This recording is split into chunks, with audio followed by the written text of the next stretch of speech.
Political stakes are high as President Trump and the GOP now try to tackle tax reform after failing to repeal Obamacare.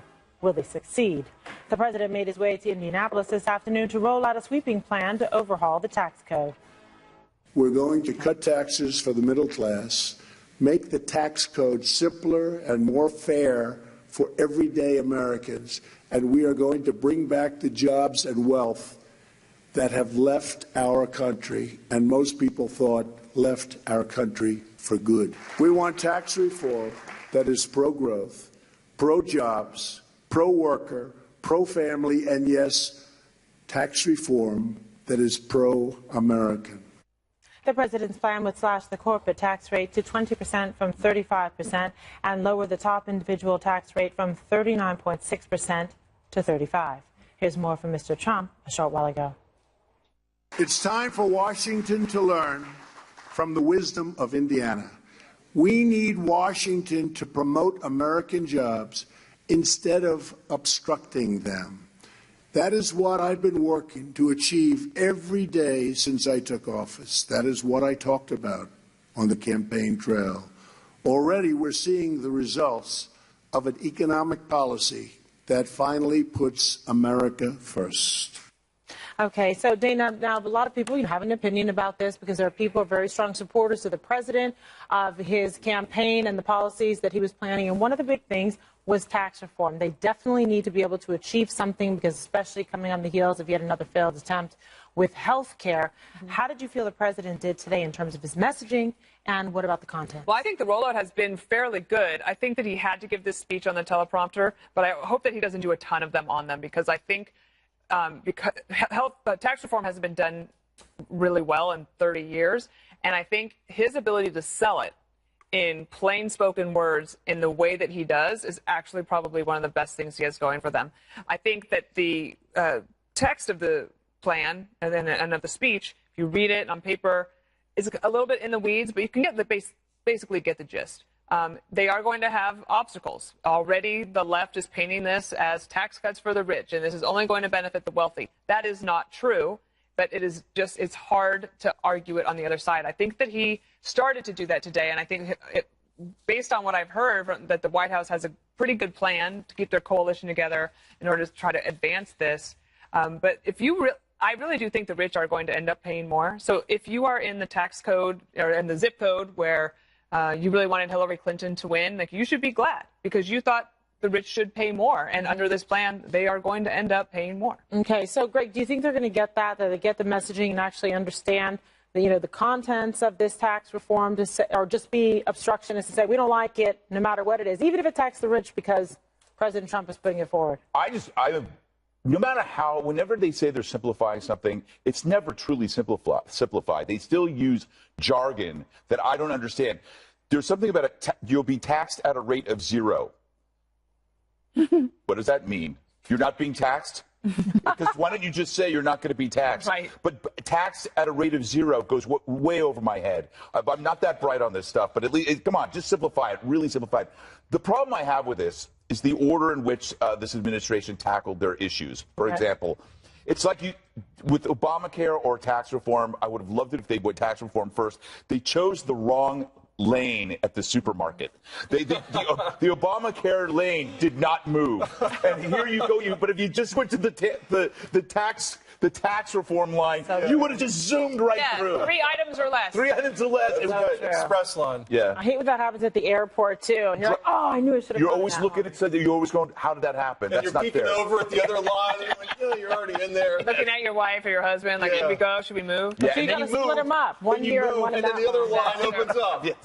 Yeah, we do a lot of grocery shopping this table. I just tell them I'm on the 5, and I'll get right to that. If I said that where I live, I go to the back of the line. Yeah, that's 5 privilege, Juan. Is that right? That's what it is. Check your privilege. That's what it is. Jesse, you were a little bit disappointed, a little bit critical of the president before about tax reform. How did you feel about it today? Because you wanted to see some, meaty cuts. I do. I still want to see those meaty cuts. I'm not happy about a few things. he's holding out the possibility of still raising taxes on the very wealthy. This is Obama's third term. And you plan to be one. This is not what people signed up for. I don't know where he's coming off. I guess this is the populist thing or the deficit hawk deal. I don't get it.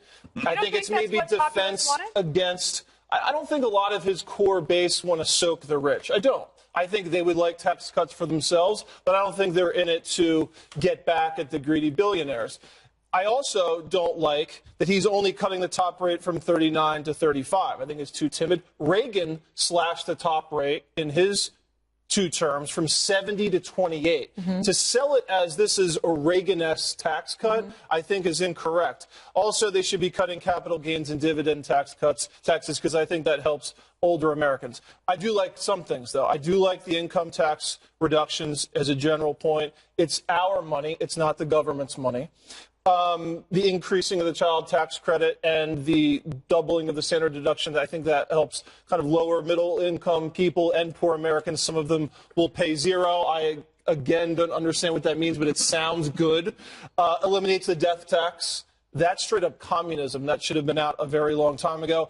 And the president really is selling this mostly as the corporate tax rate reduction is going to be the key driver to growth and to job creation and to wage growth.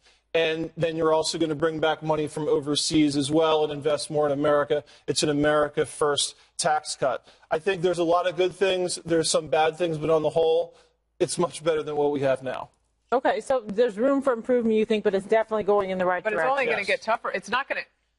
If this is your opening bid, it's not going to get better. That's why he wanted to open the bid at 15% on the corporate side. And he's still stewing about it. Right. He's still stewing. Okay, so Juan, Dana said there's some things here that the Democrats and the liberals should be, okay with it. It shouldn't be too displeasing to them. Are you feeling pleased or displeased?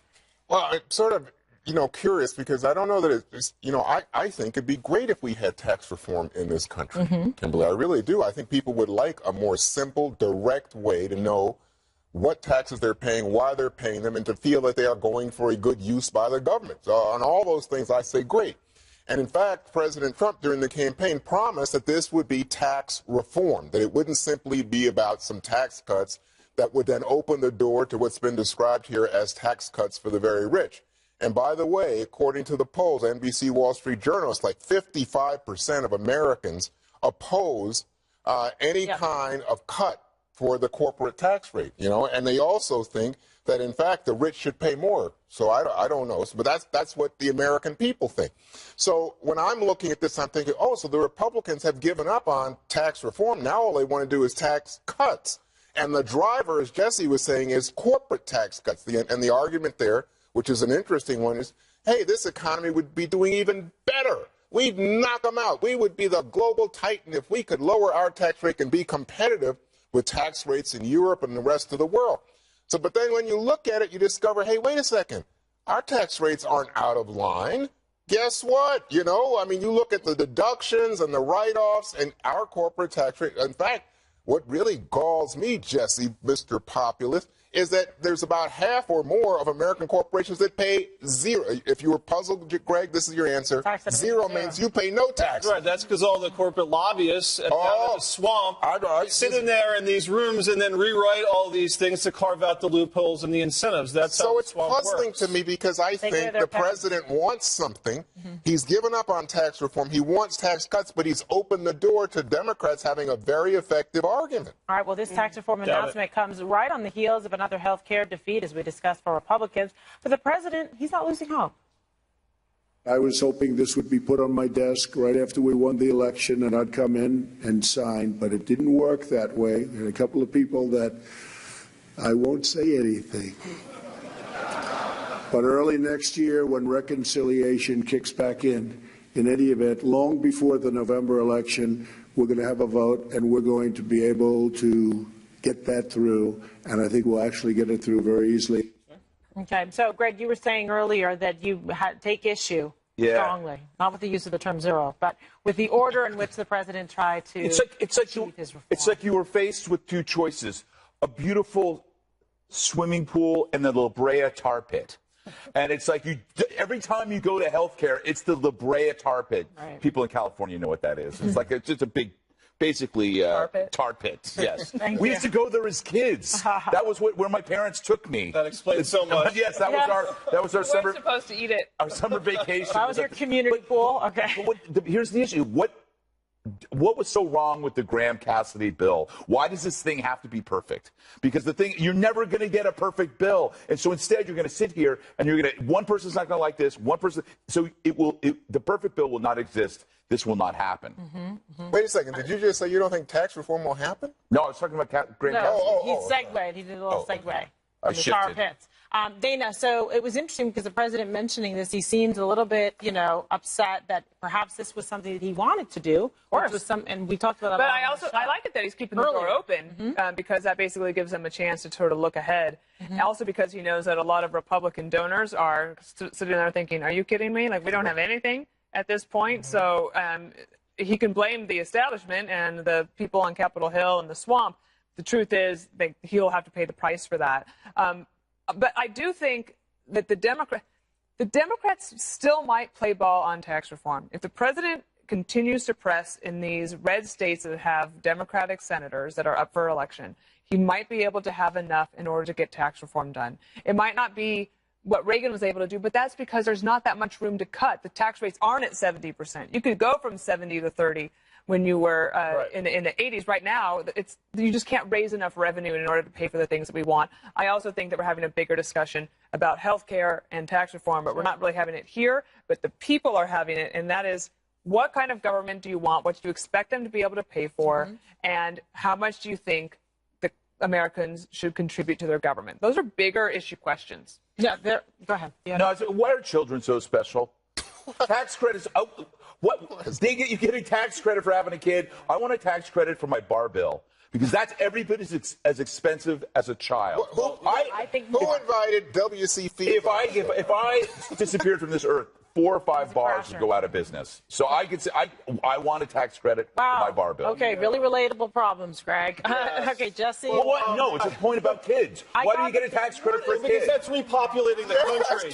But why is that part? Come up and be doctors and serve in the military. Why should that be part of a tax plan? Oh, you're going to be rewarded? Maybe you shouldn't have kids. Families. Oh my God. Appropriation is a good thing. Look at Juan's face. Is like civilized countries. I didn't think anybody was anti-kid, man. Come on. Taking a straw. They're little monsters, Juan. They're little monsters. Some of them don't grow up to be bigger than little monsters. I'm saving the world from future me's. You know, I really hate to do this. I didn't want to do it. I didn't want to bring this up, but I am. Dana predicted Graham-Cassidy is going to pass. Well, it was the second time. And she predicted that bill in the summer was going to pass. I did. I had hope and faith. But the president left the door open, so if it does pass next year, save this clip and we'll play it again. All right. Hey, so what are you going to say? And Juan was right all along? No, I'll never say that. No, he's not going to go that far. His therapy hasn't exceeded to that point. Listen, she's a glass, half full. Come on, people. Come up. Anti-establishment candidate Roy Moore scores a big victory over Luther Strange in Alabama. What does that mean for the GOP? What does it mean for the president? Stay with us.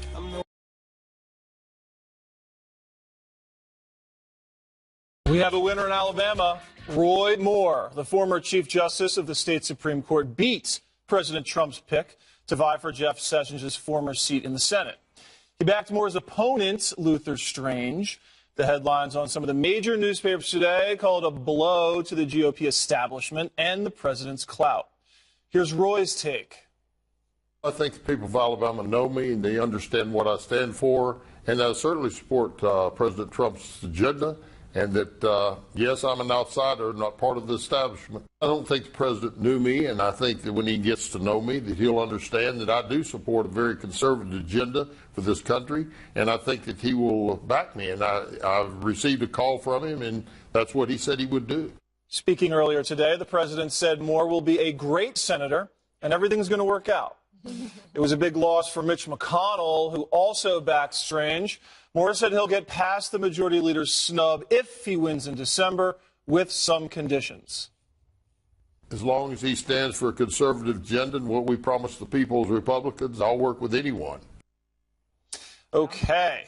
So, Kimberly. I love it. so positive. I mean, this guy's an interesting guy. West Point grad, Vietnam veteran, kickboxer, ranch hand. He dabbled in poetry. Who hasn't? Real renaissance. Who hasn't dabbled?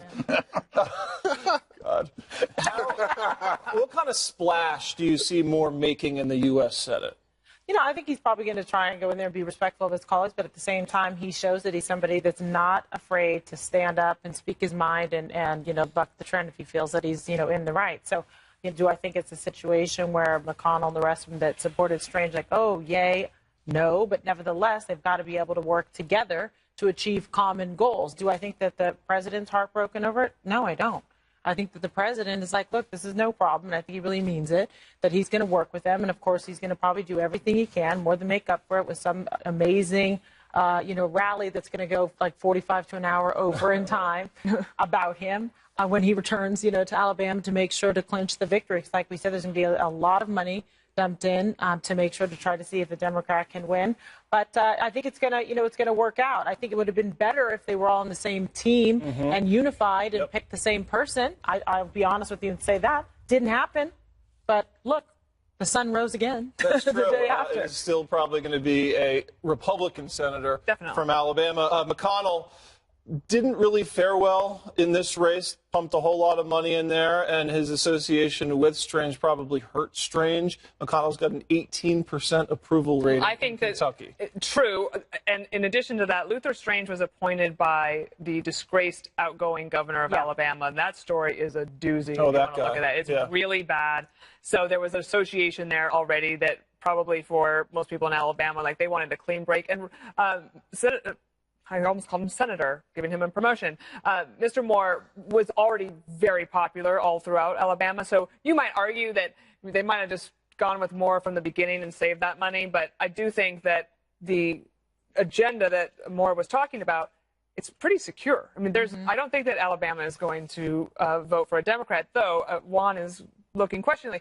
Here's what I would say to the Democrats. Don't waste your money. If you think that Moore is so crazy town that he's going to be a problem for the Republicans, don't try to beat him. They're probably not going to beat him, and just let him go. And then if you want to tag other Republicans with whatever he says or does, go for it. Do the Democrats have any money left after they sank about $50 million They are into the Georgia raking race? in so much money they don't even know how to spend it. The DNC's not raising a lot of cash. The left-wing. All the organizations? Yes. Gutfeld, this is the Ten Commandments guy. You must love him. Yeah. He's definitely old school. I think he says you should. Did he once say you can go to jail for being gay? Was he that guy? Perhaps. Yeah. Maybe he's grown. Who knows? I think Donald Trump is a different kind of Republican. He was Trump was for gay marriage before Obama was, but Trump just did what we all did last year: bet on the wrong horse. Yeah. So he just, he kind of did, and we all bounced back, and it probably is a strong candidate, but I don't think there's a huge message here saying that this is a blow to the GOP establishment. I don't see that. I just see a group of people picking one guy over the other because they knew him more. Yeah, that's pretty simple. Yeah. Is he simplifying it too much, or do you think there's more to this one? Well, to me, it's fascinating politics because I think that Donald Trump is the lead player in American politics by far. Right. And yet Donald Trump could not beat populist politics as run by Bannon, Palin, Hannity, Ingram. I could go on, well, right? I think you have to give Moore some credit. I mean, he did have a very high popularity in his state. But he won all but like a handful of the 67 counties. By the way, what was with pulling a gun out? I mean, this kind of stuff just Well, he was just rankles proving me. that he was. In Alabama, that might work. Well, I don't. He just pulls a gun out at a press con. What is this? I have to say he's a Second Amendment guy because the NRA backs Strange. What? Don't say what? No. Don't mention it. I didn't mention it. Let's pretend I didn't say a word. It didn't happen. Well, but we'll I do want to explain make you in the commercial. All right, I just want to make this point. That Doug Jones, who's being so quickly dismissed at this table, the Democrat who will run against Strange in December, was a former U.S. attorney under Bill Clinton. Joe Biden's already in there making robocalls and all the rest, going at it for him. Big money is going in. He's the guy that finally won a conviction in the bombing of the little girls in that Birmingham church. So he has some energy behind him at this moment. He says people in Alabama are tired of being embarrassed by the kind of politics practiced by a man who believes that the U.S. Constitution, Joe, by the way, a Biden robocall is just him in a robe. I also like how Trump so deleted all the tweets where he endorsed Big Luther. Yes. It's like it never happened. Well, don't endorse based on height. You know, I mean, I could never win office. he doesn't do it with tall people. Comey, Big Luther, not a good track record. Hillary Clinton launching one of the most irresponsible attacks to date on President Trump. We'll roll the tape next.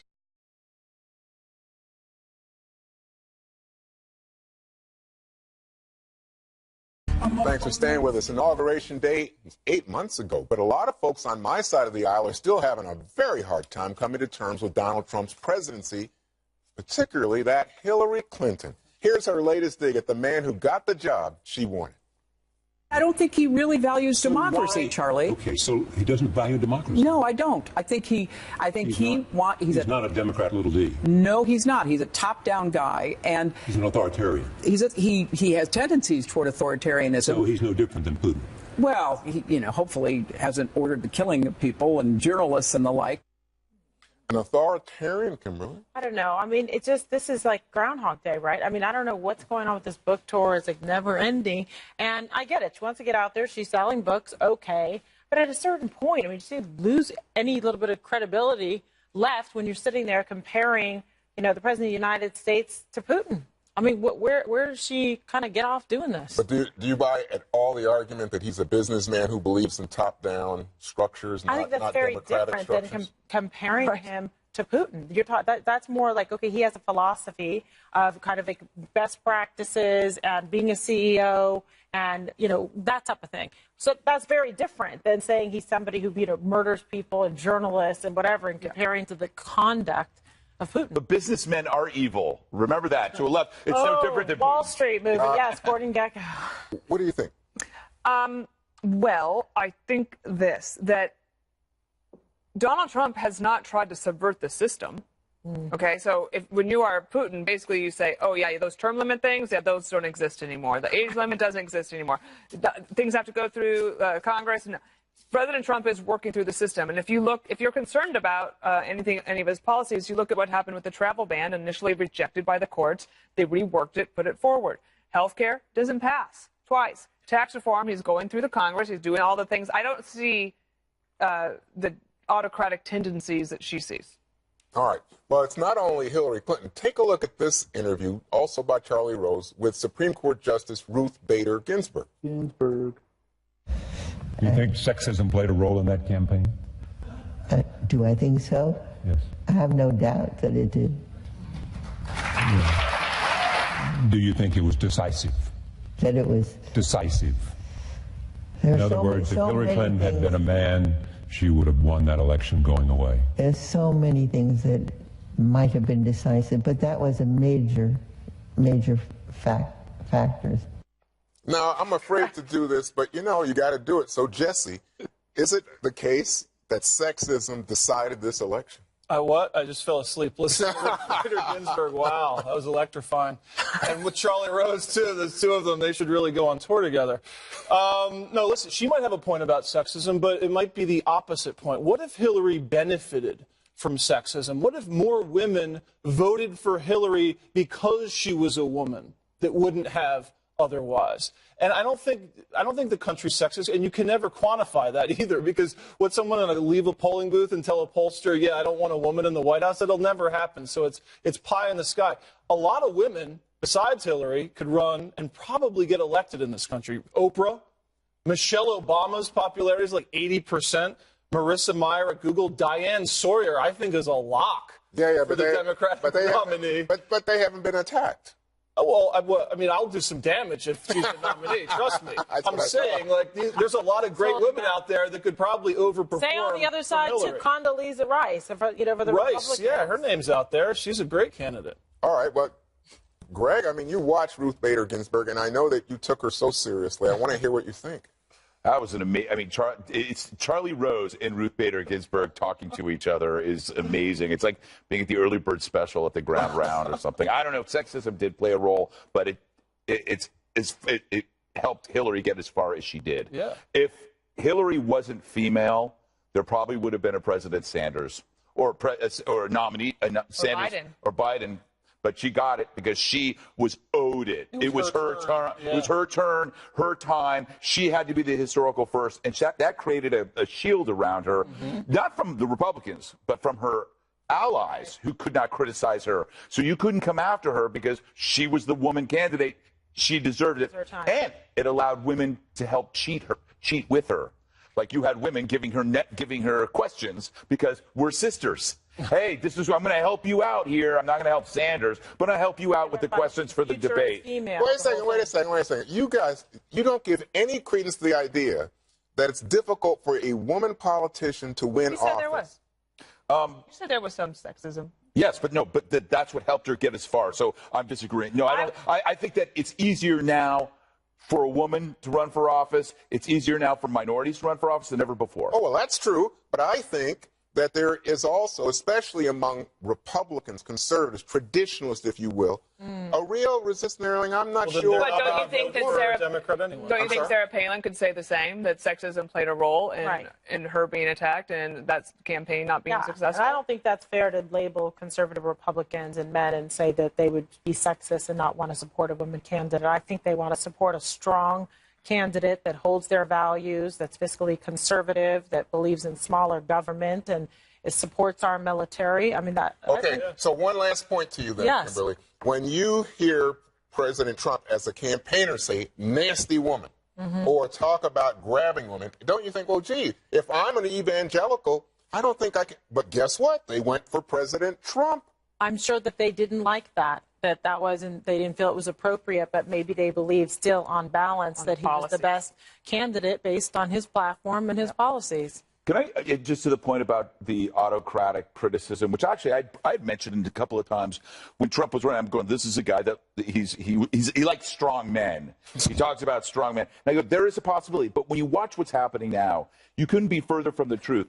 You're seeing more protests, more criticism. Nobody's going to jail. The American public is learning more about checks and balances under Trump than ever before. Yeah. And then when you think about under Obama, a filmmaker was put in jail. Yeah. Journalists were investigated. Yeah. Fox News journalist, James Rosen. We had people. That happened under Obama. Under Trump, we know everything that's going on because he's telling us everything. And didn't Hillary tie up reporters? I remember seeing them all. Wasn't that funny? I think Bill did that too, but that was at a party. I think you forget about the president's anxiety and anger at leaks at the moment in the investigations that are ongoing. But he's not doing anything about it. Well, that's an investigation. He's got sessions on it. Ahead, North Korea is apparently stumped by President Trump. My man Gregory's monologue next.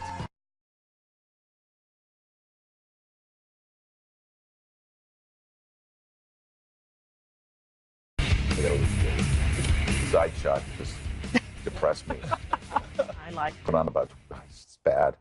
So North Korea is starting to sweat. Officials from that hermit hellhole have been reaching out to American experts to learn more about our president. According to the Washington Post, they contacted people who've worked under previous administrations. Now, why would they do that? Are they curious or are they scared? Do they think maybe Trump can be reasoned with? Or do they wonder if he might push a button? The point is, they don't know. We don't know. I don't know. Who knows? Nobody knows. Nobody knows. And that's great. Nobody knows anything. It's like MSNBC. Yep. If there's one promise that Trump really nailed, is keeping our foes guessing. So now you have a tyrannical regime whose country is literally in the dark, now in the dark even more, on Trump. It's the odd charm of the president. His thoughts are well known. He tweets about them daily, but his actions are unpredictable. He really is the guy at the end of the bar you don't want to tick off or make eye contact. And it's not that this guy might be nuts. It's that he means business and may be nuts. How refreshing is that to have the bad guys worry about us for once rather than the reverse? The question, what if Trump's crazy, now replaces what if Kim Jong-un is crazy? So now they're the ones wandering around town frantically asking questions about the new sheriff, wondering if he will really shoot first. If they asked me, I'd say yes, but really, who knows? Okay, Dana, just a policy question. Are you allowed to take meetings? Like if the North Koreans contact you, Dana Perino, because you worked, and they want, would you take that meeting? If the government, like a government official? Yeah. I would take the meeting and call the State Department at the same time, and I might even call it before and say, these guys have asked to meet with me. Do you want me to meet with them? I can, and can I be helpful to you? I read the New Yorker cover story a couple weeks ago by Evan Osnos, I think is how you pronounce his name. It was fascinating. He got to go to North Korea with 2 handlers from the UN. Right. They take him there, and at every turn, because their job is to explain Trump to Kim Jong-un. Yeah. So instead of just basically taking him around to see all the sites, they keep asking him, this thing in the paper here, is this normal? Yeah. And the reporter ends up being the one trying to explain. It's pretty interesting. Yeah. I recommend the article. No one will read it. But anyway, Jesse, why do they need to call if they have Dennis Rodman? Don't you think Dennis Rodman, who's a friend of Trump, would already have insight into this, interesting leader? Yeah, I'd say send Rodman back. Yes. And then maybe have him not come back. Listen, the North Koreans and the Americans have something in common. We both can't understand Trump. He's just being unpredictable, and he's keeping them on their toes, and that's a new challenge for the North Koreans. They're used to having to interpret, this coded diplomatic language, and now the best part of the article is they have these experts at Trump tweets, and they can recite years and years of Trump tweets, and they have an encyclopedic knowledge of it. It's fantastic. Meanwhile, Trump's just up there on Air Force One knocking out tweets to Rocket Man in between taco bowls, and he's like throwing them for a loop. It's fantastic. I love it. I think it's great. They're finally off balance in North Korea.